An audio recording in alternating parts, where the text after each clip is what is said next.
Ang susunod na programa ay rated PG. Ito ay nangangailangan ng patnubay at gabay ng magulang para sa mga batang manunood. Dumating na ang araw na kinakatakutan ni Dado ang ipagtapat kay Princess ang katotohanan na hindi sila tunay na magkadugo dahil si Divina ang tunay niyang ina. Gumuho ang mundo ni Dado nang malaman niyang malala na pala ang sakit niya dahil na-diagnose siya na may Parkinson's disease at ang inaalala niya ay si Princess. Gumuho na nga ang mundo ni Dado nang malaman niyang patay na si Lope. Pagkatapos nalaman pa niya na may sakit siya, sa isip niya ano na lang ang mangyayari sa anak niya. Kaya napagtanto ni Dado na sasabihin na niya ang sikreto kay Princess bago man siya mawala. Kaya sinundo ni Dado si Princess sa sports club para ilantad na ang lahat. Hindi makapaniwala si Princess nang sabihin sa kanya ni Dado na si Divina ang tunay niyang ina, ang inang nag-abandona sa kanya kaya itinago ito ni Dado.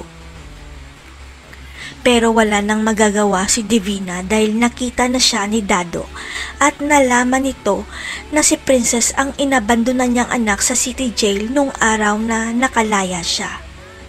Kaya babaliktad ang mundo ni Princess dahil labag man ito sa kalooban ni Divina. Titira sa puder niya si Princess kaya dito na magbabago ang buhay ni Princess. Magle-level up na ang buhay ni Princess at dito na niya mas makikilala pa si Xavier at Liberty at malalantad na rin ang tinatagong sekreto ni Xavier tungkol sa nanay niya. Matatandaan na nabanggit noon ni Leilani na may baby boy siya na naiwan sa labas. Kaya ang panalangin niya noon na sana mag-cross ang landas ni baby girl at ng anak niya.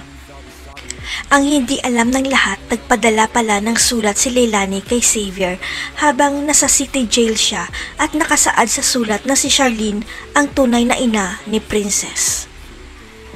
Si Xavier kaya magsisiwalat kay Princess na si Charlene ang tunay nitong ina. Magpapakita na kaya si Leilani para isiwalat kay Charlene ang katotohanan. Abangan.